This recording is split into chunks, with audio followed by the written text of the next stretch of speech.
Good morning, everyone. This is Roshan. I'll be assisting you for the technical things. I request the audience, can you hear me? Like if you are listening to me, can you just raise the hand? Okay. So the meeting is approximately for 2 hours. As per the meeting schedule, we have already intimated with the program schedule. We are once again intimating. We'll be assembling and starting the meeting by 9:55. So we'll be Ramya ma'am, Dr. Ramya, we will be introducing the guest faculty today. Later on at 10 o'clock, convener Dr. K. Abulu, Principal College of Pharmacy, CMR College of Pharmacy, will be addressing the gathering. Later on, followed by the session will be taken over by Dr. R. Sharadha, the resource person of today, head and from the Department of Pharmacognosy, CMR College of Pharmacy, will be taking the session from 10:05 to 10:55, approximately for 45 minutes. Then later on, there will be a small 15-minute speech by today resource person Pushpalatha madam. She is a volunteer from Isha. And followed by you have a 5 minutes questionnaire session, and then we have one practice session for yoga. Then we have a vote of thanks. Then we'll conclude the today's one-day webinar on International Day of Yoga. I hope it is very clear for all the guys. Good morning, one and all. I'm Dr. Ramya. Good morning, everyone. Welcome to this International Yoga Day. I welcome you all. It is our responsibility to participate in this yoga session. It is not only the directive from the Government of India, ASD Council, All India Council for Technical Education. It is our health practice, better health, in order to develop our immunity during this corona period. So I thank the speaker, Pushpalatha madam, and also our faculty, senior faculty, Dr. Sharadha madam, for taking the active part in this. And also I appreciate Mrs. Srilata and also Ramya madam for coordinating this program. So I wish you all the best for this program. Now it is over to Ramya. Thank you, sir. Good morning, one and all. I'm Dr. Ramya, CNSS Program Coordinator. Today we are celebrating the International Day on Yoga. Yoga is the journey, the self, to the self, to the self. It's aimed to purify our mind, body, soul, and it maintains the connection between ourselves and the Mother Nature. Due to the crisis of COVID-19, this year, International Yoga Day celebrating on digital platform on the theme of Yoga at Home, Yoga with Family. And yoga plays a significant role in the boosting of our immunity and respiratory disorders. Curing respiratory disorders. The first International Yoga Day was celebrated on 21st June 2015. Across the world, lot of zeal and enthusiasm. This year, we are celebrating 6th International Yoga Day. Actually, yoga itself is a very old practice, and its origin can be tracked back to the Lord Shiva, who is also called as Adi Yogi.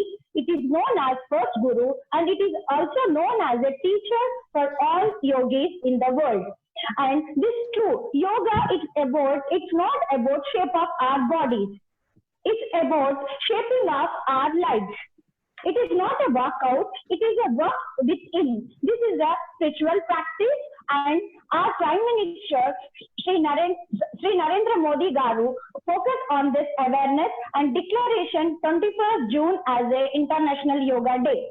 This is very important for us to understand the importance of yoga, targets of different systems of our body and mind. The asana makes body strong and flexible. The practice of pranaya regulated the purification of the organs and the internal system. And on this occasion, I would like to convey my sincere thanks to our young and dynamic Secretary C.H. Gopal Reddy Garu, CMR Group of Institutions, for supporting, encouraging in conducting various type of programs. And also, I would like to convey my sincere thanks to our beloved and dynamic principal sir, Dr. K. Abulu Garu, who has inspired and motivated us in conducting International Yoga Day. Pleasure to introduce Isha volunteer, the senior faculty and speaker, Dr. Sharadha Ma'am Garu. Dr. R. Sharadha is working as a professor in the Department of Pharmacology, CMR College of Pharmacy, Hyderabad. She has 20 years of the teaching experience. She completed her degree and post-graduation from Government College of Pharmacy, Bangalore, and PhD from JNTU, Hyderabad. Her foray and spirituality and yoga started in the year 2014 when she registered for Inner Engineering program offered by Sadhguru Yogi Mastic and founder of Isha Volunteer Center, which is located in Coimbatore. And she has undergone the program such as Bhava Spandana, Shakti Chalana Kriya, Hatha Yoga, Samyama. She is a volunteer of Isha at Secretariat Center. She is here to today give a talk on important concepts of yoga. Welcome, Akka. Namaskaram. Thank you. I request now Sharadha ma'am to speak. Okay, sir. Thank you. Namaskaram. Namaskaram, everybody. Namaskaram. Sri Gurubhyo Namaha. I welcome you all to International Yoga Day 2020. Due to social distancing measures adopted by most countries, the theme set by United Nations for this year is Yoga for Health, Yoga at Home. Now, at the outset, I would like to thank my Guru, Sadhguru, who has been instrumental in showing me the path towards the spiritual journey that I have undertaken, and who is also one of the most prominent persons of India, and who has been one of the proponents of yoga world over. I would also like to acknowledge the great masters of our land who have shown us this path. Now, I want to take this opportunity to thank our beloved principal, Dr. Abulu Garu, who has been kind enough to remember a novice like me to act as a resource person on the occasion of International Day of Yoga. I thank you, sir. I have to thank my co-host and my dearest friend who has been part of my journey at Isha, Pushpalatha, for having consented to join the program. We have an understanding of roping in each other for all programs related to yoga. Today has been no different. Our endeavor here will be to create awareness and spread our ancient science of yoga to the youth of our country. I am grateful to our organizers, Mrs. Srilata and Dr. Ramya. Mrs. Srilata has been coordinating the whole program and has taken a lot of effort in making this happen. She has been working constantly non-stop for this program to happen. And I also want to thank the large-heartedness of my colleague, Dr. Ramya, who has been wanting me to explore myself as a resource person. I also want to thank whoever has been instrumental for this program to happen. I want to thank Roshan Ali sir for his technical support. Above all else, I want to thank all you participants for taking a step towards your well-being and for your involvement towards yoga program. Now I would like to give a small presentation entitled Important Concepts of Yoga. I'm going to share the presentation with you all. Kindly bear with me till I... Okay. So here we go. Today we are going to see a few important... You can turn on your camera so that it can be clear. You'll be visible. Yeah, my camera is on. Okay. Now is it okay, sir? Yeah, ma'am. Okay. So today we are going to see here a few important concepts of yoga. Now, before I start the session, I would like to just highlight a certain point with all of you. Yoga is a subjective science. Now, what do I mean by a subjective science? See, we are all from the pharmacy background, and we know science is the bottom line, or the fundamental framework of our education or profession. Now, when you see our sciences, it's a very objective science. What do you mean by an objective science? An objective science means that you are going to test something and prove its validity by not being, you are going to observe it. All right. It is not that you are involved in the research or whatever, The reason is, when, if at all, if you get involved, there is a process, there's a chance for bias. Your emotional, your perceptions all can come into the understanding of any research or whatever that you're studying. So that's an objective science wherein which you don't give your perception and your emotional, outlook doesn't come into the whole picture. Whereas yoga is more of a subjective science. That is, the tool that is used here is yourself. And you have to use yourself. You have to perform the whatever has been taught to you in order to enjoy and reap the benefits. Here you become your own laboratory, and you have to do it diligently so that you can reap the benefits and enjoy it and test its veracity yourself. So that's the basic difference between an objective science and a subjective science. And yoga is a purely subjective science. Hence, at the end of this program today, we are going to show you certain videos where certain small yoga asanas will be taught, and you will have to perform it yourself. And one more thing I would like to highlight before I start my presentation is about, it is not that today we do yoga and we it's like something like this. I hope you can relate to this. See, many of you would have, you celebrate your, say for example, Mother's Day. That day you recognize the importance of your mother and you acknowledge her role in your life. She doesn't stop being a mother the rest of the days, right? In fact, her role is every day, ongoing, 24/7, 365 days a year and all years to come. So that day you take out to acknowledge her. Similarly, today, the International Day of Yoga, we are taking out today to acknowledge what it is and to learn a few practices. And the most important aspect is after today, how you keep it on in your life. Hence, we have selected very few fundamental basic programs which will not take out too much of your time and which you can do it. And one last thing that I would like to add here is, kindly make this as a mandala. Mandala means 48 days.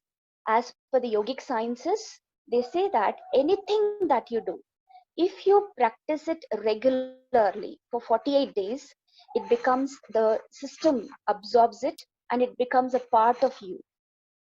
So it becomes very easy. I'm sure you understand what a habit is. A habit is when you do it repeatedly and consistently. So kindly take this up today. Take up it as an oath to yourselves for your well-being. You are going to benefit out of this. So when you take this up as a small practices, which do not take much of your time, only thing is you've got to make it consistently happen, and kindly maintain a calendar to make sure you do it for 48 days. So what happens is, after this mandala period, your body craves for it. You want to continue to do it and you enjoy and reap its benefits. So kindly don't just celebrate today, celebrate every day, make it a part of your life. Now I'm going to start the presentation of important concepts of yoga. So what is yoga? Yoga is essentially a spiritual discipline based on an extremely subtle science which focuses on bringing harmony between mind and body. It is an art and science of healthy living. The word yoga is derived from the Sanskrit root word yuj, which means to join or to unite. So, as per yogic scriptures, the practice of yoga leads to the union of individual consciousness with that of the universal consciousness. Sorry, skipped a few slides. Yeah.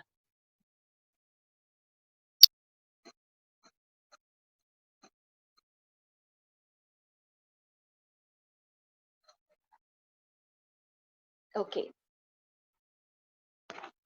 According to modern scientists, everything in the universe is just a manifestation of the same quantum energy.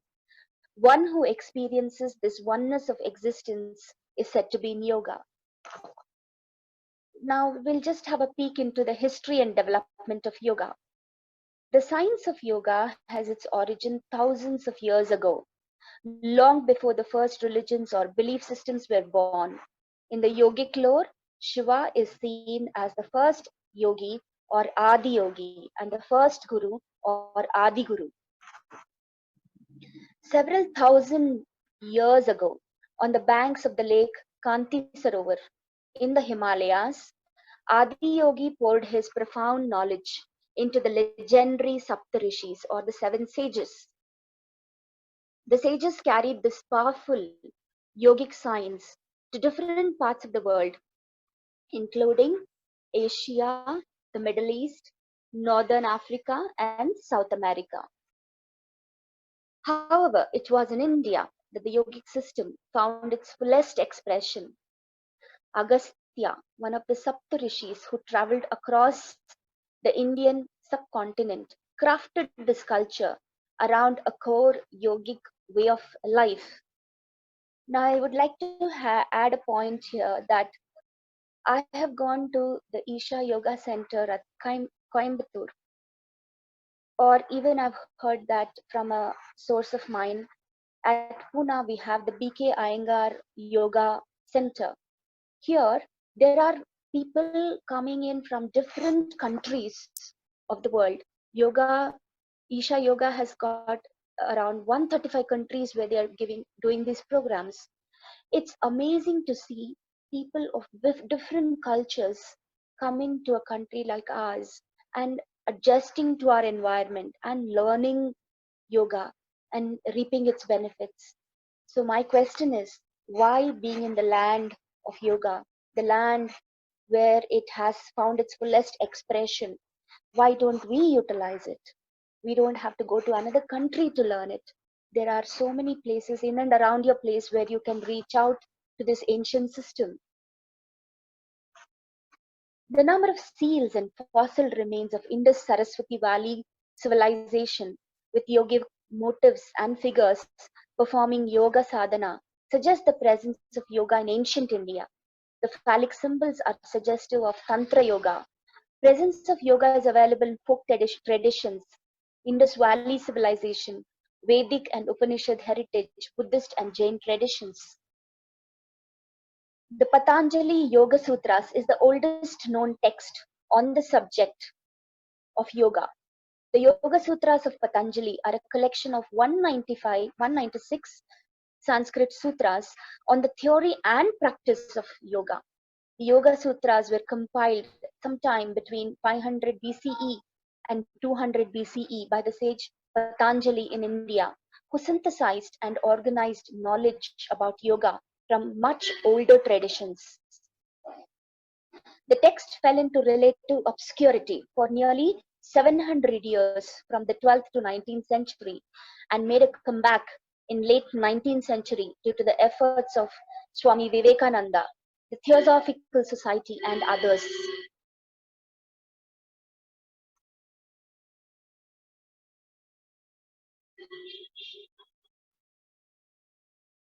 Okay, so that was a brief on the history of yoga and the way it has taken shape in our land. Now we shall go into the different kinds of yoga. One of the most important types of yoga is what is known as the Ashtanga yoga. Ashtanga means 8 limbs. This yoga is supposed to possess 8 limbs. They are yama, niyama, asanas, pranayama, pratyahara, dhyana, dharana, and samadhi. So these are the various 8 limbs of yoga. Yama. What is yama? Yama is basically abstinence. It's abstinence in the sense you kind of have a self-control. You kind of know that there are certain good things and certain bad things. You should not go after certain evils. So abstinence is having a control over yourself and avoiding or stopping. Abstinence means stopping those things from taking root into your system. That is what is yama, and automatically this would lead to a social discipline. Then you have niyama. Niyama is basically observances. Observances is, like as I was telling you earlier, self discipline, in the sense practicing a particular yoga asana or whatever diligently, making it as a enhancing your basically your self discipline by certain observances. Then you have asana, body posture. Now here I would like to kindly ask you all to take your attention to, say for example, you are sitting here, you're observing somebody from far away. You don't have to really know that that person is your friend once they come very close. At a certain distance itself, you're able to observe the person. That's because of the body language that a person possesses. The body language of a person is very unique and says a lot about that. I'm sure you can agree, you'll agree with me when you say that, see, whenever you're exuberant, joyful, healthy, you're very active, you are like bouncing with life, you're very happy, and it shows in your body language. Similarly, say when you're depressed, one of the ways, if you have to act, you're a depressed person, I'm sure, is first what you would do is droop down your shoulders, right? So what does this goes to show? This goes to show that a body posture has a deep rooted chemical basis to it in the body. So the reverse is the true in case of asanas. That means what? You are going to bend your body in such a way that you're going to alter your chemistry. So when you know that a body posture reveals a certain aspect of how you're feeling within, the same thing is the case in that is in the sense that you're going to make an asana or a posture and hold the posture so that the chemistry of you is altered. So if you want to feel, all the positive emotions within yourself, you can get into asanas. Then you have what is known as pranayama. Pranayama is nothing but breath control.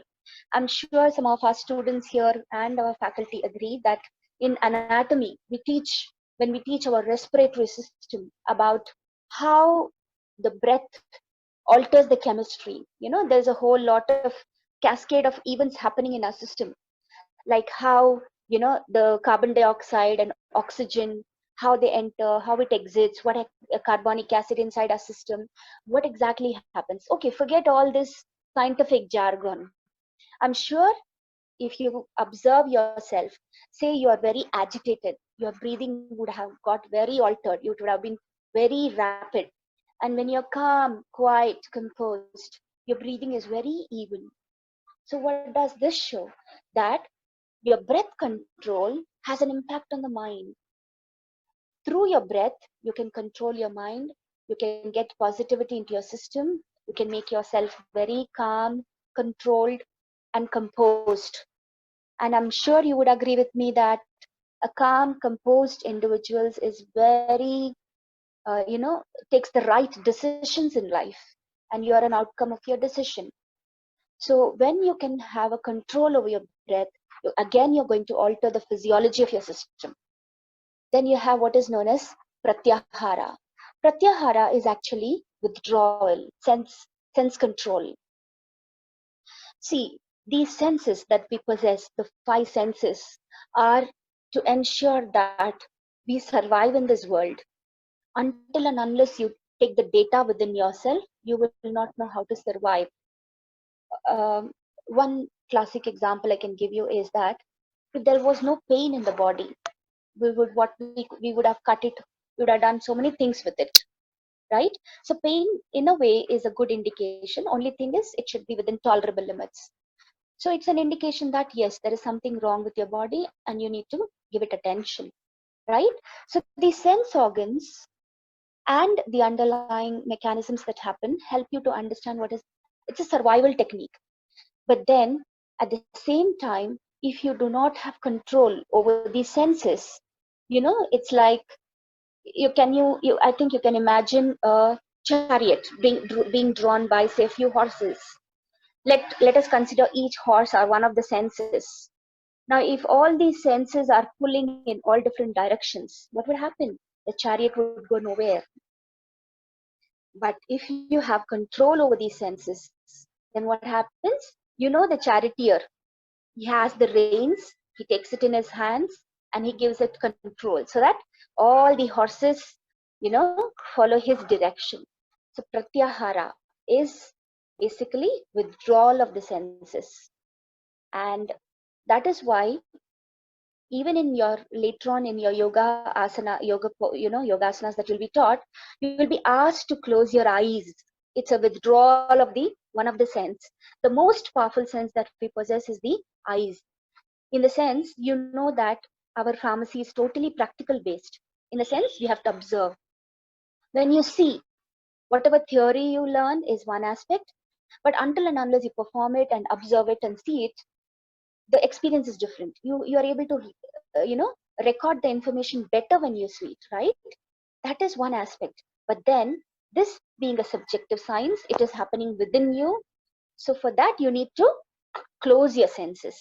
So you will be asked to close your eyes during your practices, and that's nothing but pratyahara. That is, it's a withdrawal of the sense, the most powerful sense being the sight of the sight. So it's a sense control. And then you have dhyana. Dhyana is nothing but concentration, mind control. I'm sure the students want this. See, when you're like a sponge absorbing information, knowledge, and you want to put it to use, you have to gather as much data as possible. And that can happen only with focus, single pointed focus and concentration. So when you do yoga, which is, the asanas, the withdrawal of the pratyahara, that is withdrawal of the sense, and using the tool, the most powerful tool on earth, that is yourself, what happens is it becomes a subjective science, and slowly there will be more of a mind control or a concentration or dhyana. Dhyana is nothing but improving your concentration, which every student, be it in any walk of life, requires. So when you are concentrated or focused, the ability to gather as much data as possible enhances. So that is dhyana. Then you have dharana. Dharana is also actually, I'm sorry, dharana is concentration, and dhyana is mind control. Okay, so dharana, I was speaking about dharana just now. That is, a single pointed focus. And then dhyana. Dhyana is meditation, which is dhyana. Which is mind control. So it's like, I'm sure you can agree that, see, when you have a still water, a lake having still water, you can, and if it is very clear and the depth is not too great, you can observe deep within what is happening, right? I'm sure you agree with it. But then there are a lot of waves on the lake. What happens? It's very agitated. It becomes very unclear what is happening deep within. So meditation is nothing but taking yourself to such a place of mind control when it becomes very still. And when you become very still, you're able to, you can basically enter into the super consciousness. That is nothing but your nature. And it's a, just now in the beginning of the videos, we have seen everything as a manifestation of a single energy, what is known as the super consciousness, and you are an individual consciousness. So when your mind comes under control, when there is a stillness within you, what happens is suddenly it's like the lake, still lake. You can see deep within.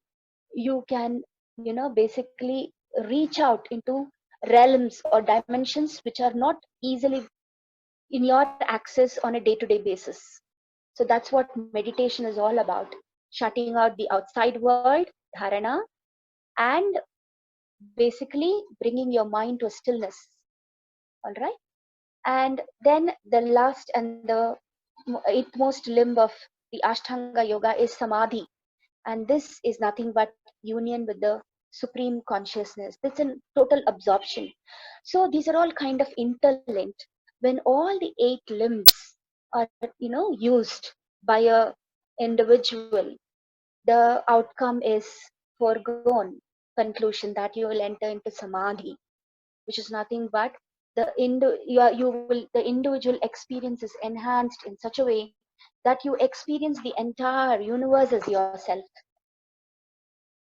See what a wonderful world that would be. When, see, now it is Sharadha is an unique individual, and you as a person is something different. What happens within you I cannot experience, right? I may maximum empathize with you, sympathize with you, but then I don't experience the same. I have not made you a part of me. But then when Samadhi happens, every individual is a part of you. You have totally fused with the universe, and there is a, a supreme calm feeling, and you don't have to tell anybody, teach morals or whatever. You would empathize with everybody, and you would understand them, you would feel them, you would make a part of them. So there would be so much peace out in the world. So you can I hope now you understand the enormity of, or understanding what is this yoga about, and at least trying to follow a few aspects of this 8 limbs of yoga, which is our ancient science. So the ultimate goal of yoga is to accept everybody within yourself and experience yourself, everybody as yourself, and that happens in Samadhi. Then the next aspect, that there are 3 basic aspects involved in yoga. So one is the asana, then you have the pranayama, and then the meditation. These are the 3 important limbs of your, the Ashtanga yoga that I was talking about. So in this next slide, we'll see the benefits of these. I'm sorry. Okay. So the next slide shows you the benefits of this. So what happens with asana? With asana, the body becomes very flexible and strong. See, until and unless you have a physical ease within yourself, until and unless you're disease free, you cannot enjoy this world. So asanas help you, as I was telling you earlier, it is getting the body into such a posture that the chemistry of you is altered and you have a pleasant experience of the world, of yourself and the world around you. Then you have the pranayama. The pranayama makes the organs strong and healthy. See, there are certain ancient yogic practices. I was talking, Dr. Ramya, when she introduced, in my introduction, she told that I have done one of this, what is known as the Shakti Chalana Kriya. The Shakti Chalana Kriya, as the name suggests, it is moving Shakti. That is Shakti Chalana. Chalana is movement. Okay. So it is nothing but movement of Shakti. Shakti is the life force within us. And here we have a practice that helps to target the various major internal organs within our system, like your lungs, your liver, your stomach, your kidneys, and your heart. So we have a practice which targets these organs specifically and revitalizes them. Again, this is through the practice of pranayama or breath. So as I was telling you earlier too, by altering the breath has a great, it helps you to understand what is happening within oneself when you observe the breath closely. So by consciously controlling, or having a control over your breath, you can alter the insides and make your organs strong and healthy. And then meditation, of course. Meditation activates the brain and it improves concentration. Now, as part of the yogasanas that we will be doing, what is known as a sukshma kriya. It is nothing but a body warm-up. Okay, it's the equivalent of the warm-up. See, when you go to a gym, you do not directly get into the various, whatever cardiac exercises or activities that you do, right? You have a body warm up. It's very important. Similarly, you have here what is known as a sukshma kriya. Sukshma is very subtle, very fine, minute, and this are very small, very minute things that you do with yourself, which has a very profound impact. It kinds of prepares you for higher dimensions. So you have basic, like your knee bending, wrist bending, hand rotation, hip rotation, neck rotation, shoulder rotation. So in general, when you do these rotations gently and in a coordinated manner with your breath, so when you do these minute changes to your body along with your breath, there's a profound, the whole setting is ready for further yoga. In fact, in some of our later on practices, it is all about some of these kind of practices that we'll be showing you, which will help you to warm up yourself and of course alter your chemistry. Now, breathing patterns are very, very, very important. See, whenever you want an experience of life to be enhanced, say for example, you're listening to music. See, many a time when you enjoy music keenly, have you observed? Automatically you close your eyes. Why? Probably because you want to shift the focus from one the sense organ sight to, if there's no video involved and only only video, only audio. Keenly you want to understand it or experience it, you close your eyes and listen carefully, isn't it? So breathing, when you close your eyes, the entire focus is within you. And there are three basic kinds of breathing patterns that you have to follow throughout any kind of asanas. And they're very important. So when you coordinate your mind and your body, this instrument, that is yourself, will function to the optimum. Okay? So you have, it's a sequence. So you have what is known as the puraka. Puraka is inhalation, taking in breath slowly. Please remember, whenever you inhale, it must not be in jerks. It must be slow and pronounced. And you should observe your inhalation. All right? And see, let me become a little, morbid here. See, the most profound thing that's happening in us now, right now, is our breathing. The minute you're dead, the breathing stops, right? So we take it so much for granted. We really do not observe it. You're breathing in and out, and one day, poof, it's gone, right? So when you start observing your breath and when you start taking deep inhalations and exhalations with your observation of the mind, observing these patterns, a lot of chemistry changes within you. All right. So there are three breathing patterns. One is Puraka, which is to inhale deeply and slowly. Remember, no jerks. And Kumbhaka is to hold breath. Now, this part of, the Kumbhaka happens only in certain higher practices. Your normal asanas, your normal regular kind of asanas do not involve much of Kumbhaka. So whenever you want to do higher yogic practices, Kumbhaka is an integral practice. So the most important, and you have your Rachaka, which is nothing but exhalation. All right. So exhalation again should be done deeply and slowly with no jerks, and preferably double that of inhalation. So when you inhale, you take in oxygen. When you exhale, you breathe out carbon dioxide. So as gently as possible, you inhale and exhale. And of course, it's not a ground rule that exhalation should be twice that of inhalation. It depends upon the kind of practice. Some practices require that you inhale and exhale twice, or depends, there will be certain counts. Okay, so when you inhale and exhale in the equal quantities or in the prescribed numbers, there is a certain chemical changes, fundamental changes that happens within your physiology.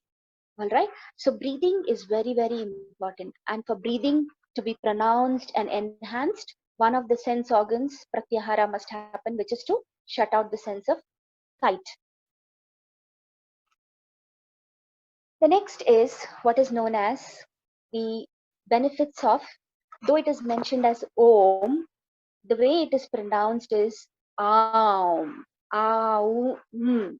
That's how it is. Aum chanting, it's called. And if you see, all religions across the world are give importance to it, be it Amen or whatever, So this there is a lot of benefits to the Aum chanting. It basically nourishes the throat, the heart, and the brain, and it makes the mind very alert and watchful.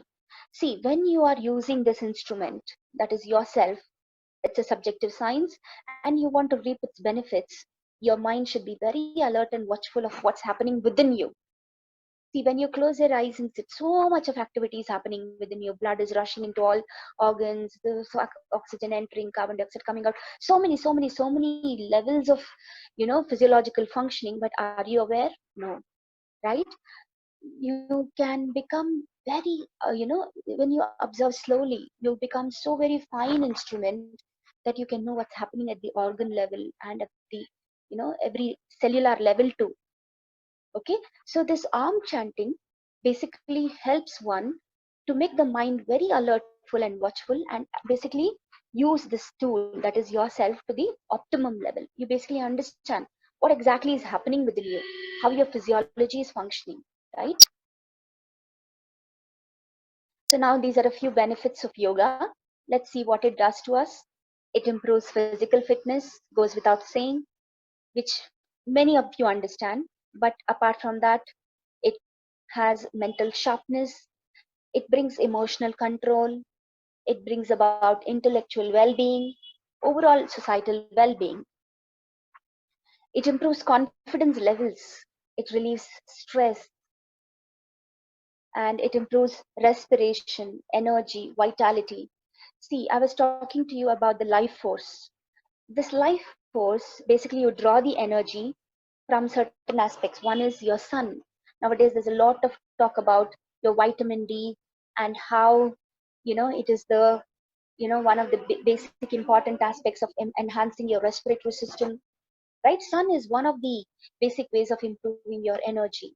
And basically your air, that is through your breath control, energy, that is through, you derive energy through, from air, through the right kind of breathing. And of course, it finally ends up in vitality. You will be your your system will be highly vital. It improves immunity, as Principal Sir was telling. Nowadays, the COVID situation, given the COVID situation, the only way to tackle it is to enhance one's immunity. And this is one of the ways to improve immunity, doing asanas. And of course, it makes you fit and healthy. It makes the person very joyful, happy, blissful, right? See, in medicinal chemistry, we teach, when we talk about structure activity relationships, there has been, we, I have mentioned about this anandamide, in some of my lectures. This anandamide is basically an amide. What has happened is, there was millions of dollars of money pumped into research in the US. I think nearly 19 years this research went on, wherein which they were trying to understand what exactly happens in the brain and the various states of, emotions of the brain. So what is exactly happening at the cellular level when the person is very joyful, when the person is happy, or very blissful, or very depressed, or anxious, fearful. So all these various emotions that a human goes through, right? So the person, 19 years of research was done, but then it was taking in more money, and slowly it was abandoned. But again, the program was shifted to Israel, and it was continued. And they have characterized this chemical component, which is known as anandamide. When you do hashish, all these drugs of abuse, they get into these states, or into the zone, where they're very blissful. So it is, but the problem with those kind of drugs of abuse is that you're going to harm this superb instrument, that is the human system, and it's going to become a wreck. But then they found that in a person practicing yoga, one who is meditation, all this mindfulness, they found that the brain is capable of releasing this chemical known as anandamide. See, we know about the drug receptor role, right? So they found these receptors, numerous receptors in the brain, which can release this chemical known as, and they called it ananda. Ananda is a Sanskrit word which translates to bliss. So they called it the anandamide. This particular chemical has been characterized, and it has been, obtained in huge quantities in persons who are practicing yogasanas and meditation. So this goes to show that persons by themselves, without resorting to these drugs of abuse, can get into those beautiful states of joy, bliss, and happiness just by yogasanas. All right. So it is not that today, International Day of Yoga, do it and you will be releasing Anandamide. All right. So this is about a regular routine practice, and definitely your blood work is done with consistency. I'm sure it will reveal Anandamide. It brings clarity. See, many a time decision making processes, there might be confusion, but if you're crystal clear about what you want and you go after it, if you bring it, brings you clarity, your decision making ability is much better, right? Obviously this will lead to healthier lifestyle, and it counteracts depression. See, recently we have seen the very sad demise of the very famous Bollywood actor Sushant Singh Rajput at such a young age of 34. When from the outside a person looks very successful, having money, looks, every kind of outwardly, things that is what a human being calls a success, but we don't know what happened within. And if you are not able to handle this instrument, that is yourself, to the best of your ability, and if you make it more and more efficient, you are not a success, right? What is the point when you get into depression and you're not able to handle yourself? See, depression, only you can come out of it. It is not like an outside person can see. There's a mistake in my laptop, I can go to a hardware engineer, he'll make some changes and it is set right. Whereas depression is not like that. Of course, if it is a clinical depression, we need to go to the right kind of psychologist or psychiatrist and take the right kind of treatment.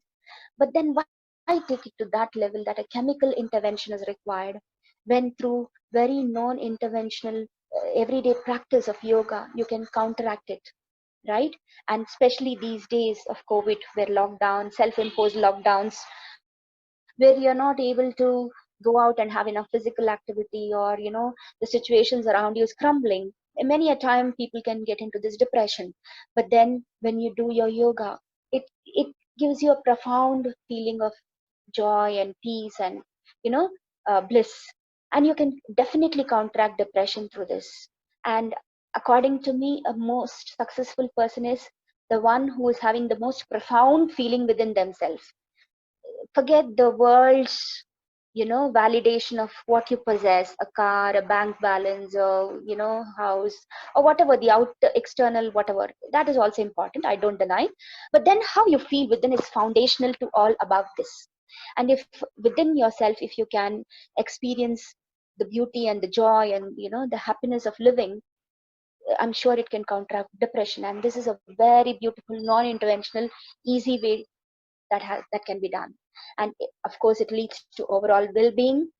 What is known as, see, nowadays when you go to a interview, you are assessed on various levels. Not just your knowledge is important, how your attitude is a very important role that plays. You may be the best of the best, having the best of knowledge, but if your attitude sucks, you are not right for the organization, right? So these yogic tools will help you to enhance your intelligent quotient, IQ, your EQ, your emotional quotient, and your SQ, spiritual quotient. See, I think we don't stress enough upon the spiritual quotient. See, whenever you are as a human being, when you want to achieve something, after you achieve it, there is so much success. But have you Are you rested within yourself? No. You want something more. So this aspiration for something more goes on. Okay? It's a never-ending task. But this spirituality is a path which helps you to go from the bounded to the unbounded, dimension of life, and which gives you that, the satisfaction, which doesn't come with acquiring materialistic things. A spiritual quotient should be the foundational practice for, or the spiritual quotient should be very high for a person, because that helps one to be stable irrespective of the up and down graphs, the troughs and crests of life.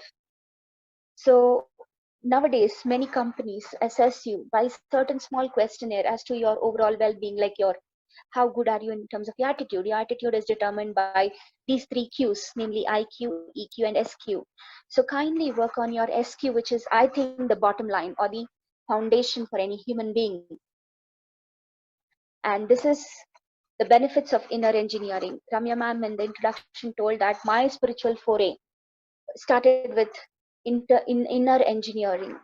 See, inner engineering is all about engineering yourself. We have engineered the outside to make ourselves comfortable, but what about the inside? As I told you, a human experience is the most profound experience, is what the most successful person on the earth, according to me. I'm sure everybody, many of you would agree. So this inner engineering are certain tools that are given, which helps one to engineer oneself from the inside. So as you can see the benefits, it maintains high energy and alertness throughout the day. It improves communication and interpersonal relationships. Very important these days, given the fleeting relationships that one goes through these days. We need solid foundational relationships, and this one's help to find it. It helps enhance the mental clarity. And let me tell you, going back to the previous slide, interpersonal relationship.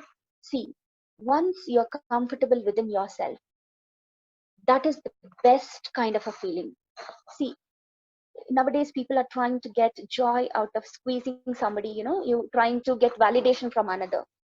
And see, when you cannot control the outside, you cannot control anybody, but you can take charge of yourself. Outside situation, you have no control. There are so many aspects to it, but yourself, you can take charge of yourself. That is in your hands.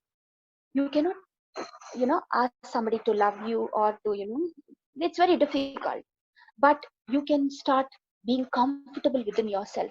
Interpersonal relationships starts with you being comfortable in your skin, and these tools help you to be very happy within yourself first and foremost. Then it helps to enhance mental clarity, brings about emotional balance and productivity. It eliminates stress, fear, and anxiety.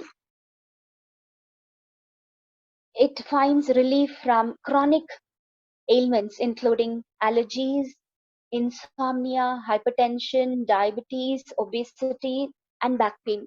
Let me give you my small experience here. I used to be on an inhaler, especially once I suffer from bronchial asthma and tending towards asthmatic. Especially during the winter months, I could not do without an inhaler. Once I started inner engineering, it's like 2014, 6 years since now, I've not touched my inhaler. I have experienced it, I have benefited, I have enjoyed it. And breath being the most fundamental, when you're gasping for breath, nothing is more worse than that. So for me, off inhaler is the most important, one of the basic important outcome. There are many others, but this is one of the most important ones for me, because that's my day-to-day living. It impacts my day-to-day living otherwise. Then it helps to achieve joy, tranquility, and fulfillment. So these are some of the basic benefits of inner engineering program. And nowadays, Isha organization and Sadhguru has offered, being the COVID situation, he has offered it free of cost for all health workers. And at half the cost, it's an online, they have made it an online program.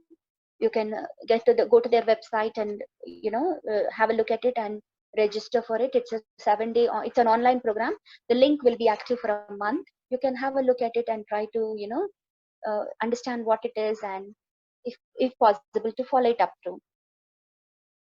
So salutation to the sun, Surya Namaskar. So as I was telling you earlier, nowadays there's a lot of talk, there are a lot of videos. So Roshan sir, do I have time?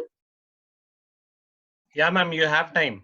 Kindly caution me, because I've not kept a tab on time. Okay, so salutation to the sun. All right, Surya Namaskar. See, nowadays there are lots of videos coming in, which is which are going around in WhatsApp and others, showing the importance of vitamin D. In fact, Ramya ma'am's project, 5th year PharmD project, has been on vitamin D and its impact on the respiratory system, and they've done very good work. They've taken permission, the right kind of permissions from Gandhi Hospital, and they have done this very wonderful project. And they are hoping to follow it up through with the rest of the batches. So there is a very clear-cut relationship between vitamin D and the respiratory system. And we being in a tropical climatic condition, tropical climate, if we do not, there are countries very close to the North Pole and the South Pole where they do not have the sun. So we are so blessed to receive the rays of the sun, and we must derive energy out of it.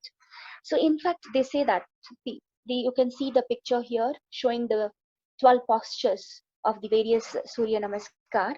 But if you've made yourself, your body is such that you can't do these, one simple to start with is in the morning, early morning, before 10 o'clock, a 15-minute sun bath. Go and sit in the sun, and in the evening, again, close to the sunset time.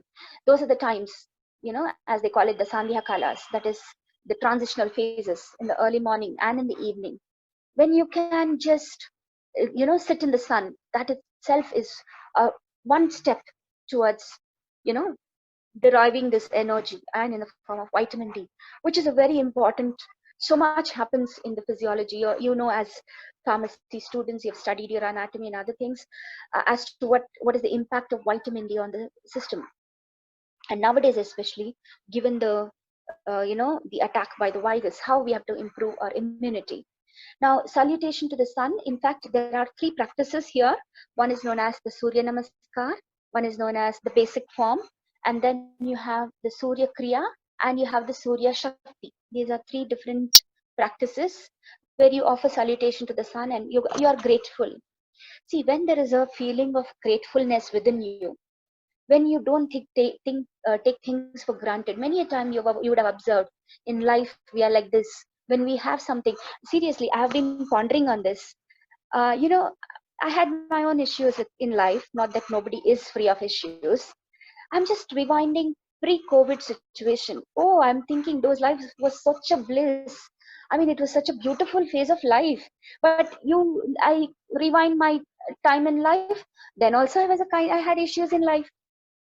Now this COVID has kind of made us much more, ponder and think deeply about what's happening to our lives, right? So when you rewind and see, oh, our life was so much better off. So things like, many times we take things for granted. We don't understand what we are having until we lose it, right? So gratefulness is to acknowledge what we are having right now.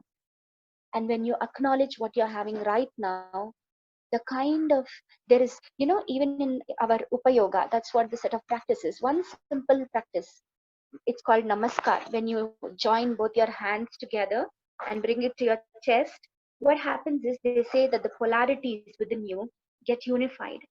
You experience life in a much more profound way, a better way, right? So a small gesture of Namaskar. See, when you say hi, it's different. But when you say Namaskar, and it's a kind of gratefulness, you are really feeling the chemistry alters. Your feeling alters within you. I'm sure you can try this. Say hi, hello, and do a gesture as such as Namaskar. And of course, you invest a little emotion into the Namaskar, being grateful, acknowledging whatever it is that you're acknowledging at that point of time. It has a profound influence in the chemistry, the physiology of you. And now that is the mode of greeting in the world over. The Westerners everywhere across the world, they are accepting this mode of, the social distancing mode of greeting, that is namaskar. And more importantly, namaskar has a great, in fact, it is one of the first postures of your sun salutation. Namaskar is polarities. Polarities in the sense, that there are opposites, yin and yang in life. That is, you have, the day, night, everything. You experience positive emotions, negative emotions, everything that you see is a dichotomy of life, right? You have if you are a female, you also have a male aspect within you, right? If you're a male, you have a female aspect within you. So what happens is, when you bring both the hands together in this gesture and take it to your chest, it brings the bipolarities of life into unison. And you experience, when everything is in unison, the experience is very profound. So this is one of the first steps of your sun salutation. And there are 12 steps. There are lots of videos where Surya Namaskar is taught. In fact, at the end of my session, I would be talking about how one should avoid learning yoga through the,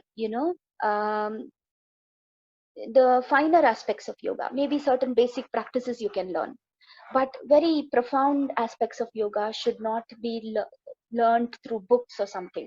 So, but of course, Surya Namaskar is something which you can learn. It's not a problem.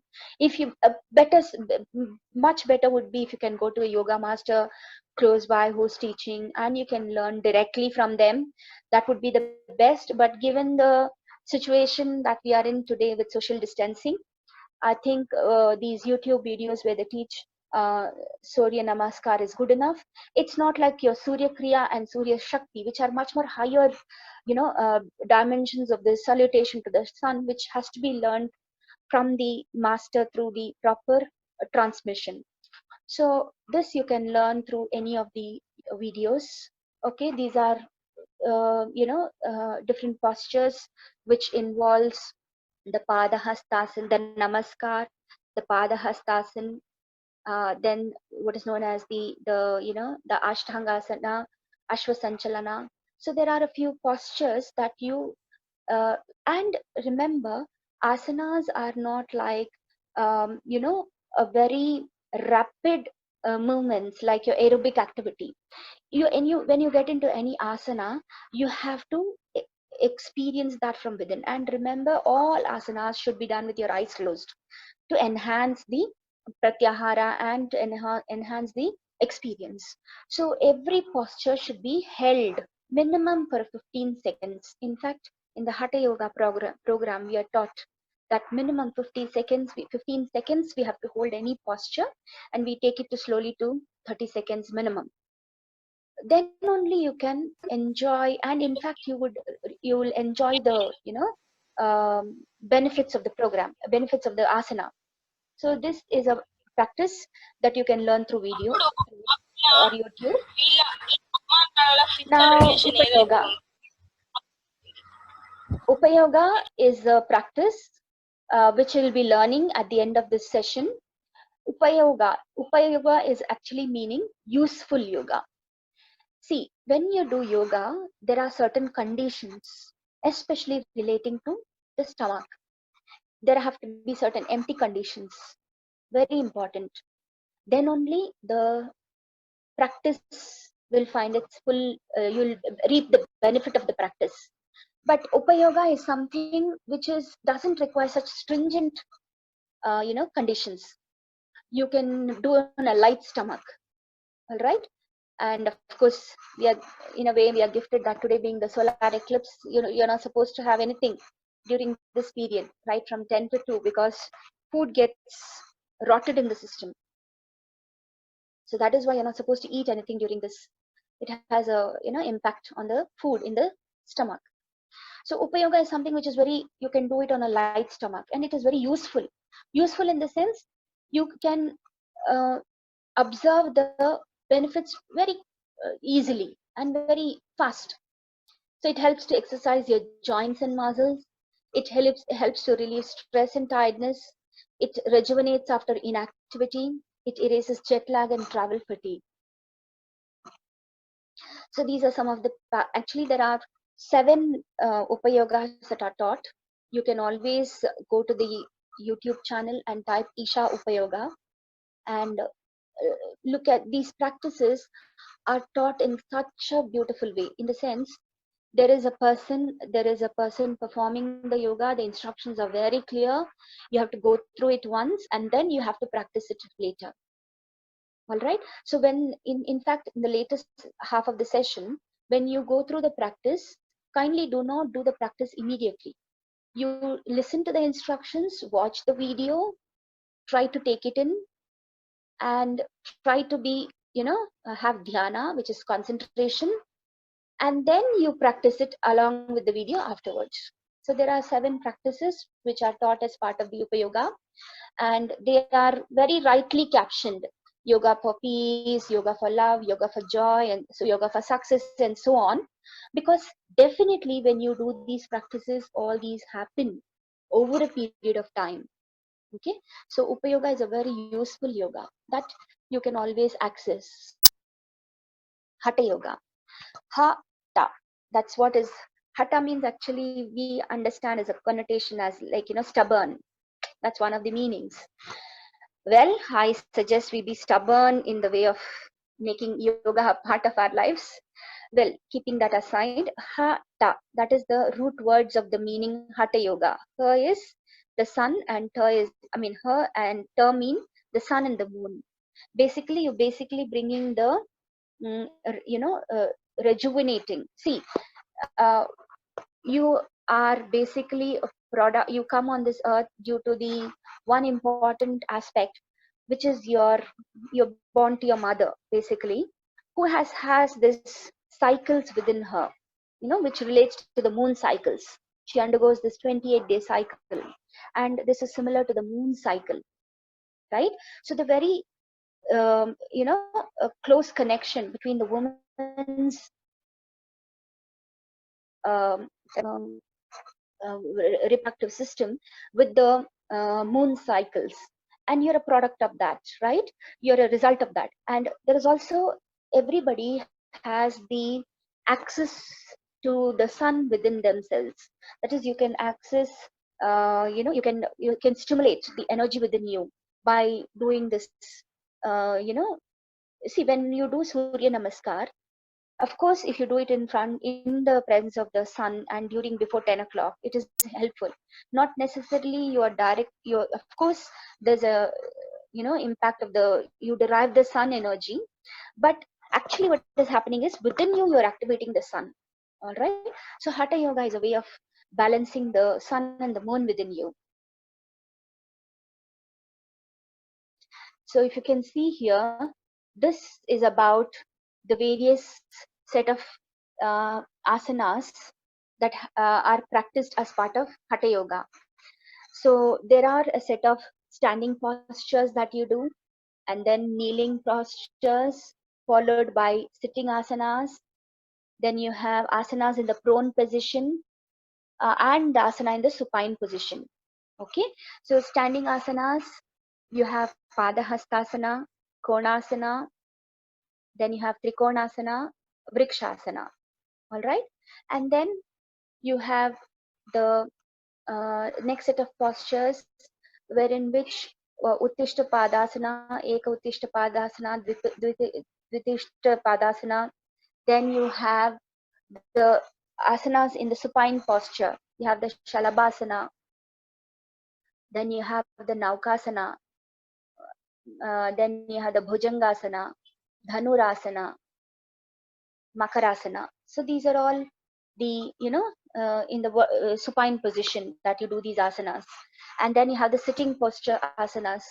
You have the Paschimottasana, Janur Shirshasana, Ardhamatyandasana. Then you have certain, um, spinal twists. Then you have Padmasana, Yogasana. And these are all various asanas that are taught as part of your Hatha yoga. And when you do this, as I was mentioning earlier, with a 15 seconds minimum, time for every posture, it has a profound influence on your system. And definitely when you practice it repeatedly, at the end of the day, there's a calmness within you that is very enjoyable. So this is about yoga poses for the book nerds. As you can see, there's what is known as the book yoga. This is to be avoided. There are lots of books in the library, you know.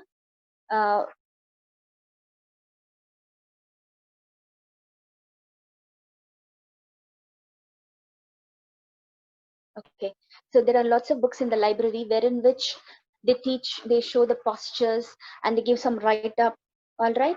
But then this is to be avoided because there has been a research in NIMHANS in Bangalore, National Institute of Mental Health Sciences um, in Bangalore, wherein which research has been done. In fact, you know, if you go to our DST website where we apply for various research proposals, there are certain proposals that have applied, that have been applied, and some of them are the same kind of research work that I'm talking about. So the Department of Science and Technology encourages, you know, research in this field too, and research has been done. And in fact, you can see in their website various kinds of yoga research programs, and many of them have been done at this Bangalore Institute. And they have found that some of the people who have gone bonkers is because of the improper asanas. It's a very sad way to, you know, cross that line, right? So it's very important that you do not follow book yoga. You must learn it from the authentic source. You must go to the closest, you know, authentic yoga practitioner and learn through, you know, authentic sources who teach you in the right manner. It's very, very important. And there are a last few slides which I would like to touch upon, given the current challenging situations, how to boost one's immunity. So here, there are a few ways. See, viruses, basically they are not, you know that as science students, we are not new to, you know, microorganisms. We know that our gut has a lot of beneficial microorganisms. In fact, vitamin K, we know that some of the, you know, chemicals that are needed for the functioning of our body is synthesized by some of these, your lactobacillus, so many things, you know, your probacteria and all these, they are living in our system. So it's a, you know, basically a synchronized way of living with the these microorganisms, as long as they are beneficial to us. But if they become harmful, that's when problem crops up. So viruses actually, you know, we literally, as I keep telling, you know, I'm sure Geeta ma'am would agree with this. If we had microscopic vision, when we look at each other, we can see you know, through a haze of bacteria and viruses everywhere. They are there. Okay, so the important thing is, they are part of our living.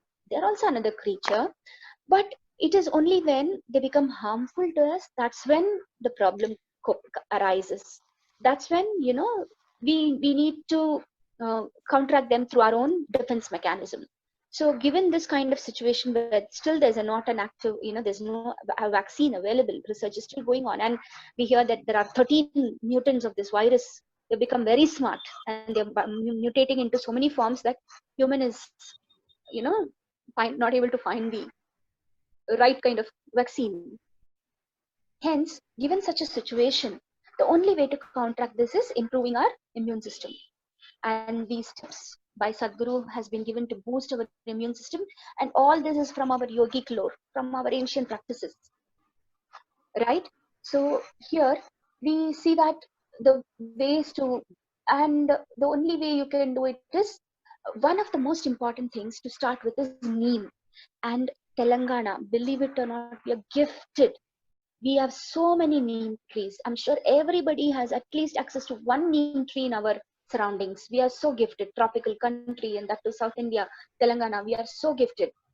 And neem, as I teach it as part of my pharmacognosy, I'm sure they know, it is one of the natural pesticides. It has got so many antiviral components, so many antiviral components. I'm sure some of you agree with me in the sense, like when you get a chicken pox, you know, you have suffered, those are all viral attacks, viral infestations, right? They ask you to keep neem leaf, they ask you to take bath in neem leaf water. right? Whenever there is an itching, they ask you to keep your neem leaf on your bed, everything. That's because of the antiviral components, chemical components, nimbin, nimbidin, nimbilone, so many. I'm sure those who've got been exposed to my pharmacognosy lectures and other teachers' lectures know that there are a lot of antiviral components in it. So it is available everywhere. And turmeric, we have won our patent war with the Western world. They were trying to patent our turmeric. That's something which we take for granted. We use it in our kitchen on a day-to-day basis. We won the patent war, I'm very proud to say. And this turmeric, of course, now it is coming in a nano form. So even a tiny pinch of it is, way above, very, impactful. So this turmeric and neem, they can be consumed on a day-to-day basis in an empty stomach. One simple way you can do is to consume 8 to 10 leaves of neem and a little bit of turmeric in warm water. You can drink this on an empty stomach, and it will help you to fight external organisms. It may not work immediately, but around 3 to 6 weeks time, it can make a difference. Okay, so this is one thing which we can make it. Of course, it will be bitter, but they say no, what is bitter for the mouth is good for the stomach. All right, so this is one important way. That is the first way, that is having neem and having neem as well as turmeric. And then the second one, Chavanaprash, you must have heard of it. There's also one what is known as Jeevanalehyam from the Isha organization, Chavanprash. And these build the immune system. There are so many herbs. One important herb of it is your amla, gooseberry. So usrikai. So this is one important, very important. It helps to build up the immune system. And this being the season of raw mango, of course, it is going away now. Raw mango is also, you should not allow it to ripen. You should have it in a raw form. You can make an achar out of it. So it is again preventive for these kind of external invasions. Then you have amla, honey, and peppercorns, pepper. So this is a preparation that you can do at home. You can soak gooseberry or nelikai or what you call as usrikai in honey overnight, along with few black pepper, and you can have the same concoction of it 3 times in the day, preferably on an empty stomach. So again, if you do this on a regular basis, especially 4 to 8 weeks, there is a significant betterment of one's immune system. Okay, then you have the Mahavilva leaves. Okay, this again, not many have access to it. The Vilva leaves, they are generally seen in the Western Ghats region. So this also around 3 to 5 leaves one can have in the morning. It will enhance one's immune system. Above all else, of course, now the lockdown has been lifted partially. I mean, in the sense, like, except for the educational institutions. So people are more, there's a self lockdown, even though it has been lifted partially. And I mean, so people, self lockdown is very advocated now, but people sitting at home, not not having physical activity, can greatly compromise the immune system. So one must become physically active. Very important. So you can make the yogas that you learn now from in today's session as a part of your life. Kindly make it a practice. Apart from that, also, even just a simple jogging in the same spot.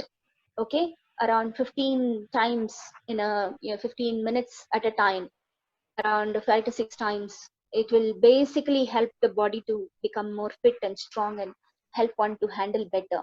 And then there is one more way, which is known as the mantras. See, mantras should not be given a religious connotation. They are nothing but sounds which have been arranged in a certain manner and which have a kind of a system on the body. So my co-host later, she will be talking about a particular Yoga Yogeshwaraya chant. She'll be starting with that. This, what it does is, basically it generates what is known as the Samat Prana in the system. Samat Prana or the Ushna in the system. Okay. So this is, Ushna is nothing but, as you know, heat. So when the heat in the system is generated, what happens is your immune system will function better. So this chant has been arranged in such a way that it will help to enhance the immune system. See, if you are against this kind of a thing, you take up any particular chant that you, but basically the chant is given important because those words don't give, as I told you, don't give it a religious connotation. It is more of a certain arrangement of sounds that have an impact on the system. But then, whatever you're comfortable with, you can make a chant every day. Okay, so that will enhance the heat of the system. So these were some of the ways in which you can, and of course, another important way, becoming joyful. Okay, keep yourself joyful. Now, mental distress is one way that you can definitely compromise your immune system. See, when you are distressed, upset, and depressed, anxious, fearful, it is like you're poking yourself, harming yourself. See, when somebody tells you something, you're upset, okay, fine. But by not being joyful, by not being happy, you are harming yourself. You tell me, in a rightful frame of mind, does anybody harm themselves? Would you touch fire?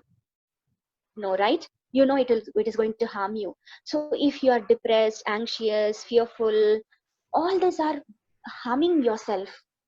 All right. So, and this being joyful is a state of mind that you have to get into consciously.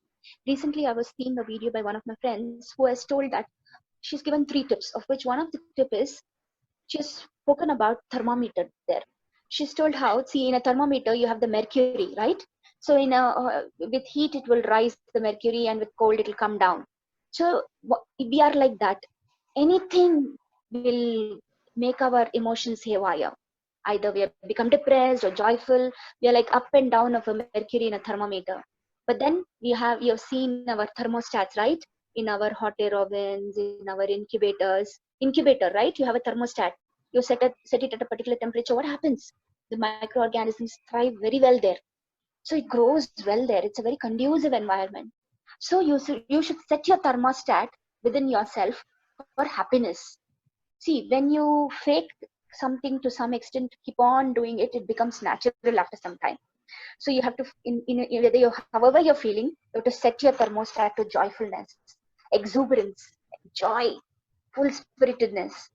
That will kick your immune system up and make the body to function better.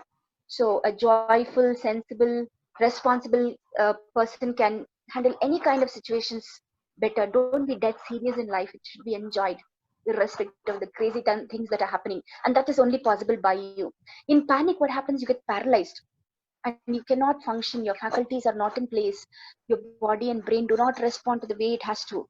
So you have to become joyful, exuberant, happy. And it's something only you can do within yourself. It's a thermostat you set for yourself. Come what may, come whoever tells you what, however, you will not give in to depression, fear, anxiety. You will make yourself joyous. If you're feeling a bit low, get up and jump in that place. Enhance your physical activity, do whatever it takes, but set your thermostat for joyfulness. Then you have one more practice. It's known as the Isha Kriya. It's a guided meditation. And see, here, this is about, see, what happens is, the basic mistake we have made is this body. See, when you're small, you're very tiny, right? And slowly over a period of time, you grow to a certain extent. So you're gathering from the outside. It's not you. What is you when you close your eyes and sit with concentration and experience you? That has nothing to do with the body and the mind. So if you can bring a distance, this mind is like a garbage, see, it's the tool of survival. It's important. All the data that we gather through our 5 senses have to be used for surviving in this world. But then you should know when to shut it off, right? So it's like there's nothing new that is in this mind. It is all previous data that has been gathered. But see how much it can harm us. When you sit for meditation, if somebody says don't think of a monkey, only monkey will come in the mind, right? So it is, this mind, they say, is like a hurt, drunken monkey. Monkey keeps jumping. If it is hurt, how it will jump? If it is drunk, imagine. So this mind is like that. It's a hurt, drunken monkey. So if you have to bring it to a state of evenness and balance, so it is not actually a part of you. It is all gathered from the outside, all the impressions that you've gathered, this body too in a way. So if you can distinguish between the body and the mind and you separately, what happens is it brings you to a different level of a different dimension of you can access it, the different dimension of consciousness, and that brings a great ease and balance within you. So this Isha Kriya is a simple practice. It's actually a 12 to 18-minute practice. You can source it from the web and from the YouTube. If you practice it 12 to 18 minutes, what happens over a period of time? Again, that has to be practiced if it is practiced as a mandala, which is twice a day for 48 days or once a day for 90 days. There is a distinction between you, your body, and your mind. So when this happens, see, when you are entangled with the body and the mind, that's when suffering happens to you. If you keenly observe yourself, when does suffering happen? When you are associated with your body, this is painful, that is painful, or when something is happening in your mind which is giving you, because of which you're upset. That's when your suffering is there. But when you slightly you make a distinction, you kind of stand apart from your body. Though it is happening, it's happening to my body, it's okay. Something is happening in the mind, it's all data, it's all garbage, that's okay. Being in the moment, being now, how is it now? If you observe your thoughts, it is either from the past or from what is going to happen in the future. So if you can be in the moment, which is nothing but meditativeness, a quality that you are, what happens is you enjoy, you kind of, the suffering is there no more in the system, and all this anxiety, fear, depression, everything will vanish, and your thermostat is forever set in joyfulness. Okay, so, and here the last slide. I'm deeply indebted to my Guru, Sadguru, who came into my life at a very crucial juncture when I'm going through a very low period in my life, and lifted me out of, the depression, whatever I was going through, which is very difficult for me to share on a platform like this. But something of my life which shook the core of me, and my seeking for something more, it led me to this Isha and my Guru, Sadguru, who has been giving so many tools, which can be used. As he says, see, when you try to open the door through the hinges of the door with your hands, you will bleed, that's all. But when you're given a screwdriver, what happens? You can easily remove the nut from the bolt, right? So these yogic tools, they are tools which are given to you. When you use them constantly, consistently, there is a foregone conclusion that you will benefit, you will reap the benefits. So I end my session here. I acknowledge all the people who have given me this opportunity, starting from principals, Srilata ma'am, Ramya ma'am, Roshan sir, all of you, and more importantly, you participants for having listened, and definitely my co-host, my spiritual friend, Pushpalatha ma'am, who has been always a part of this journey. We kind of ensure we are in this together always in whatever we do. I thank her too for joining here today, and I end deeply with a deep thanks to my Guru Sadguru for showing me this path, that there is a deep balance, joy within me. Thank you so much. Namaskaram. Namaskaram, Akka. Namaskaram. Namaskaram, Sharadha. Thank you for your such a wonderful lecture. And you said that yoga, it's not a workout. It's a inner. It is a part of internal thing, and it is shaping of the soul also. Thank you. And you said some precautions for how to rectify and how to boost up our immune system. We will follow your whatever tips. We will follow, ma'am. Thank you very much. And now I would call other guest speaker. I would Pushpalatha. Pushpalatha, ma'am. It's great me to. Yeah, it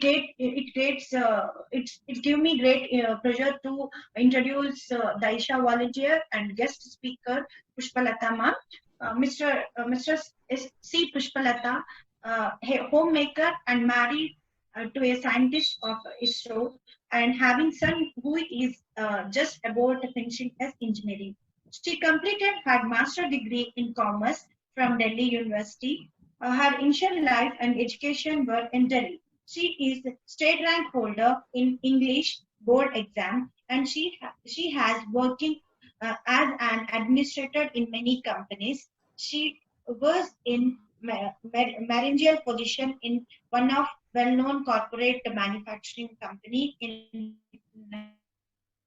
her last working, and she felt something was missing in her life, and so she was missing in her life, and she is in the peak promising career. She quit and started volunteering of Isha Foundation. According to her, from then on, it's been as awesome journey. She is here with us to share her experience. Welcome, you, ma'am. Please kindly hand over the session. Yeah. Thank you. Namaskaram all. Am I clearly audible? One Yes, can ma'am. reply. Okay, thank you. I'm extremely thankful for everyone who has given me this opportunity to share my experiences. The principal sir, Srilata madam, Ramya madam, and especially Sharadha akka. Like she told about us already, so no need to repeat it again. See, I would like to start my session with a small mantra. If you can just all of you close your eyes for 2 seconds till I finish the mantra.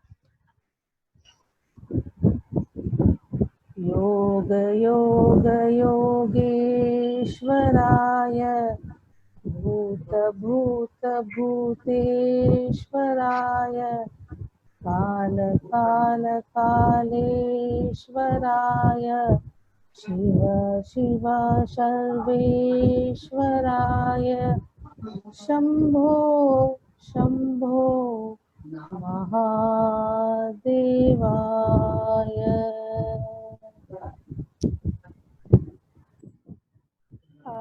Now, this is a special chant which has been offered by our Guru Sadguru for the current pandemic situation. If we chant this mantra for 12 times in a day, it will greatly improve your immune system. The mantra has been designed such a way that the sounds start from your belly. See, the belly or the belly is called the maintenance center of your body.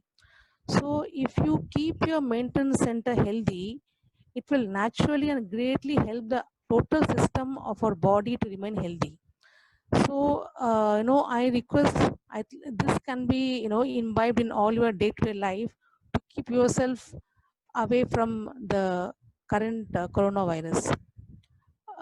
This is not the only tool that has been offered. There are many other tools. If you can you look in YouTube, you will find many other tools which you can few minutes. This chant, if you chant 12 times in a day, it will hardly take you 6 to 1 minutes. That's all. But the benefit which you get out of it is really immense. Once you start doing it, then you will realize the benefit. See, Sharadha madam spoke a lot. Her thing was full theoretical. She talked so much about yoga and all that. I am a living example of having reaped all the benefits within me. So coming to my life story, my journey with Isha started in 2014, 6 years back, when I did my first inner engineering. Like Sharadha said that inner engineering, the first program with Isha Foundation, I just registered for the program without knowing anything about it, because one of my friend, very close friends, suggested you do it. Simply she said you do it. So I just registered without having any expectations. I registered, but I was really surprised by what they taught. I was thinking they'll teach me some stretching exercise and I'll have to go upside down, everything. But I was really very surprised when I saw I was still, but my inner self was doing all the twists and turns. I was simply watching my inner self doing all the yoga. I was just sitting still. That is the kind of yoga and that is the kind of practices what they teach in the inner engineering. But the changes and the joy it brings is really enormous. I could touch my inner being for few seconds now and then, and the experience is really, which is so I can't really put in words. I just learned the meaning of the words like exuberance, ecstasy. I didn't learn only the meaning. I literally experienced it. So life for me from then on has really changed. So on a physical level, when we start practicing, I start feeling more energetic. My stamina increased many-fold, and I was less tired compared to my pre-yoga days. And I stopped falling sick often. I used to, once in a month, I used to get cold before I used to do yoga. So even the common cold forgot my address. I never used to get even the common cold as I started practicing. My focus increased drastically, and I was doing very well in my, job where I was working before. So the basic questions like, what is life and who am I? All this became extinct, as if it doesn't exist for me anymore. As if life has become a dance for me. I am just dancing all the way. That was the feeling, that is the feeling I still have. If you just leave me, I will be having some dancing moment now and then. Sharadha can watch it, I'll keep, dancing now and then.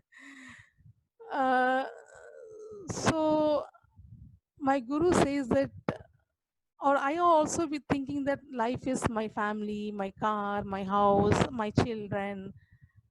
But he says, these are only the accessories. Whatever happened within us is what is life. If you are joyful within you, that's life. That's it. That's over. For me, life is content. So I was actually, when these programs are organized and conducted by the volunteers of Isha, so when I saw them working, I was really touched by the way they work, They are so very disciplined in the work, so intense, and I mean, uh, so energetic.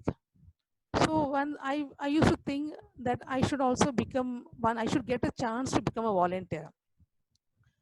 And I observed, once you start doing the practices, the initial practice, which is called Shambhavi Mahamudra, Shambhavi, uh, things which you think in your mind, it gets manifested. Manifested means if you think something, it just happens. If you think my son should get admission this college, he will get. If I think, oh, I'm not gone to hospital for such a long time. Why? Then somebody will fall sick. I will go to hospital. Like that, something positive you think it will happen. Something negative also you think it will happen. This is the magic of doing Shambhavi, So since I was also thinking I should become a volunteer, I got a chance. And somehow I was working in a very good concern and a very managerial position. Still, I felt something is missing in my life. I just quit without any reason. I quit, and I became full-time volunteer with Isha. I was working for the Sikandabad Center. I was helping with whatever programs they organized. I was doing everything what they said. They will say to sweep, I'll sweep. They'll say to do mopping, I'll mop. Just listen to the instruction. That's all I used to do. But when you work with them, uh, I don't know. You work so intensely that it doesn't happen anywhere else. First of all, you are in a group of volunteers. That group energy is so high that work is just happens. It just happens. You are not putting so much effort to do any work. It just happens. So as my day went through with practices, being a volunteer, there are a lot of hectic work, as a volunteer. It is more than a full-time job being a volunteer, You throw in 18, 20 hours of your day in doing the work. That's how the volunteer work is. So as I was watching, doing the work and watching a few videos, I had this urge to see Sadhguru in person sometime. So like again, as I was thinking I should see him, so that got manifested. So I got 5 to 6 times a chance to be next to him. Those moments, I think that my life is fulfilled. My goal of life is fulfilled. In front of him you don't know what to do, you just simply stand, that's it. That is the uh, kind of energy which he gives you. You just don't know what to do, you just simply stand and you become quiet and silent. Though before that you could have had so many questions to ask him, but the moment you see him, all questions are like answered already. I was always a thyroid patient. I had this thyroid issue which I got as a gift from my mother. I was hypothyroid, issues. So after I started these practices, my thyroid level really stabilized a lot.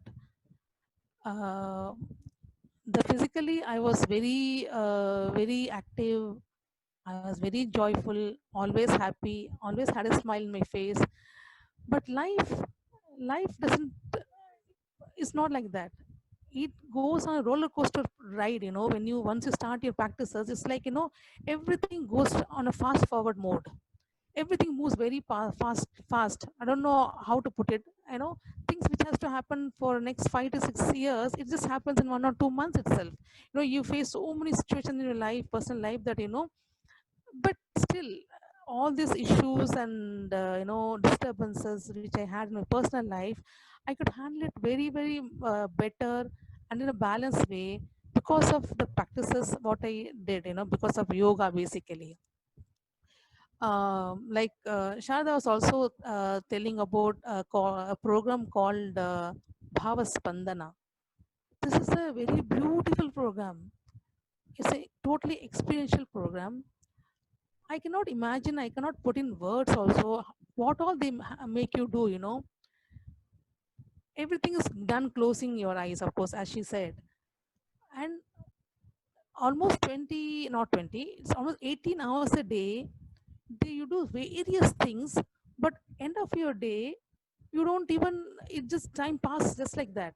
That's how the program is, Because I'm not able to tell you more because we are not supposed to reveal the contents of the program, what they make you do. So it's only the experience which I can share with you.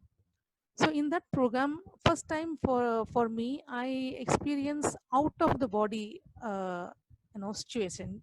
Like I'm lying, I'm watching my body from a distance.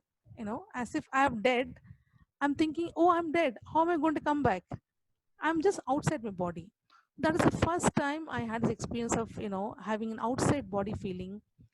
I'm not sure whether any of you are understanding or not, but that's it. That happens to some of us. That was a program which is conducted within in ashram, Isha Ashram only in Coimbatore, and that's really intense program, and I had a very lovely and intense experience. After that program, you somehow start connecting to nature in a very gratitude manner. You are being grateful to the tree, you are being grateful to the ant. You tend to walk very slowly with subtle way, so that, you don't harm anybody on while you're walking. That is the way you become after the program. So after that, I got so much interested in all the programs, Isha, that I started doing one by one all the programs. Myself and Sharadha, we went together for the Shunya intensive program next.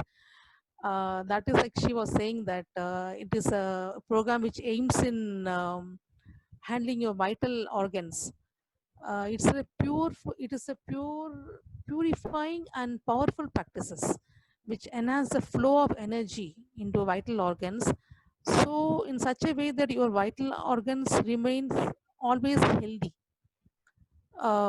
In this Shunya in program, Shunya means, nothing, zero. So that is all the concept. You have to feel nothingness. You just become nothing. So you just sit for meditation, you become nothing. How do you become nothing? That they will teach.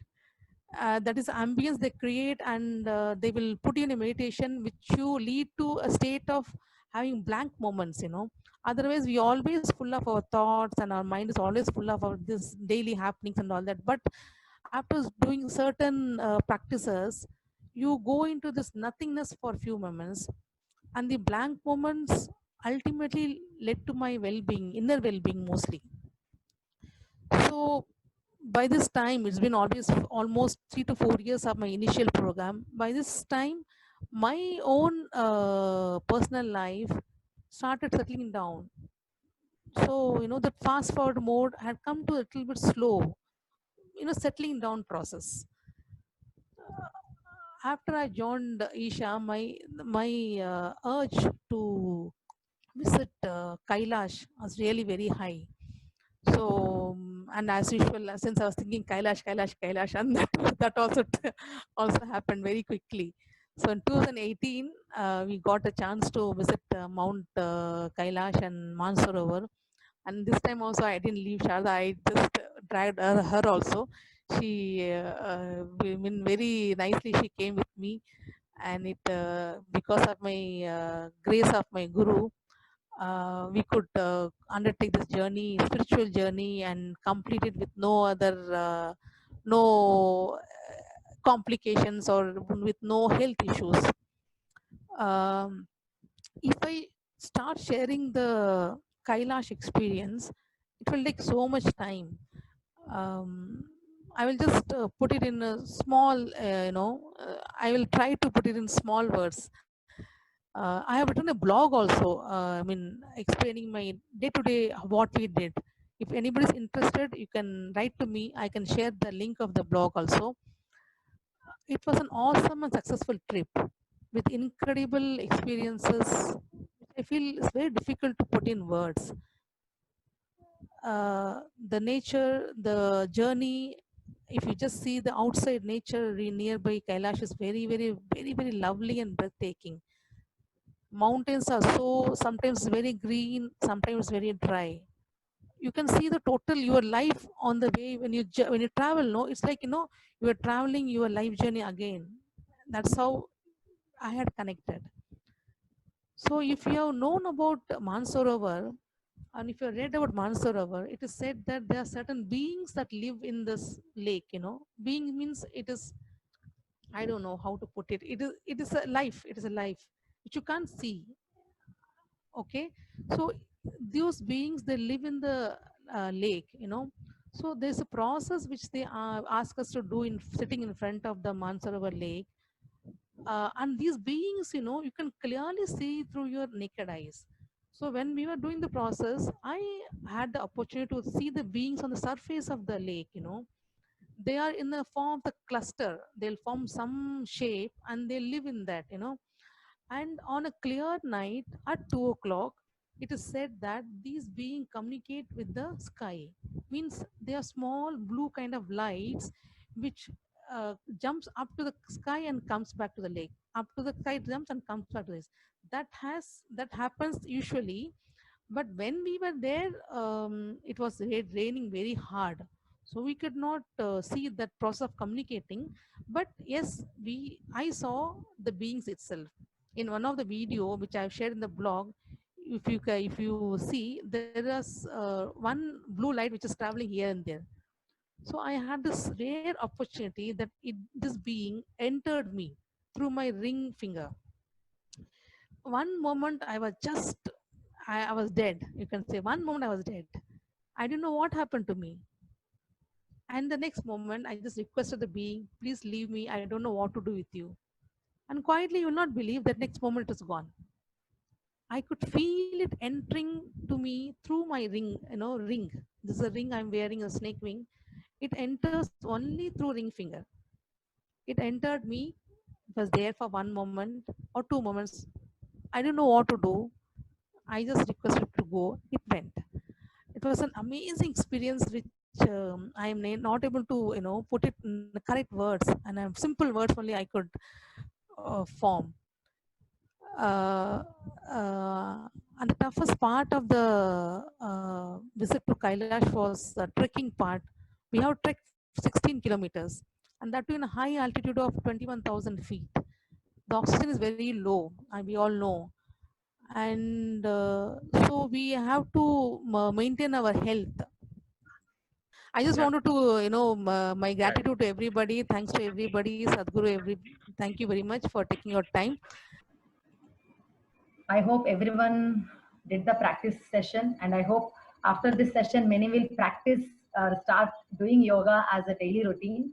Now it's time to give vote of thanks to each and everyone who has participated in this event. So first of all, I would like to thank our Secretary and Chairman, C.H. Gopal Reddy Garu, who always encouraged us and motivated us to conduct various programs in CMR College. And I also thank our convener, Dr. K. Abulu Garu, for motivating and guiding us in conducting today's program. We thank you, sir. Now I thank today's resource persons, Dr. R. Sharadha Garu and SC Pushpalatha Garu, who accepted our invitation very quickly and responded very fast and made this event happen very well. And we thank you very much, madam, for your valuable experiences, both Sharadha madam and Pushpalatha madam, for sharing your experiences, immense knowledge on yoga. Many things we don't know at all, madam. We do yoga, but we doesn't know many of the things. Thank you very much for sharing your views and experiences on this occasion, madam. Thank you so much, both of you. Now I thank our technical team, Mr. Roshan Ali, who continuously helped us technically. Sir, without you, I guess we cannot continue or we cannot conduct this program at all, sir. Thank you so much, sir. And now I thank Ramya Madam, NSS Program Officer, CMR College of Pharmacy, for actively participating and giving a great start to the program. Thank you, Madam. Now I thank, most important, last but never the least, the audience, the participants, and my dear students, my faculty, and my friends, whoever have attended the webinar. Thank you for your patience, continuous listening for around more than 2 hours. Thank you each and everyone for making this event a great success. Thank you one and all. Thank you. Thank you. Pranam. Thank you, ma'am. Thank you, everyone. We are closing the meeting. Thanks for the participation. Thank you all. Have a good day and happy Yoga Day. Thank you, sir. Yes, sir. Bye, sir. Thank you, Roshan sir, for supporting us. All audience, thank you for be patient for this session, and especially speakers. Thank you for Sharadha ma'am and Pushpalatha ma'am. And a special thanks to Principal sir for giving this great opportunity in this COVID-19 situation also. Thank you very much, sir. Have a good day.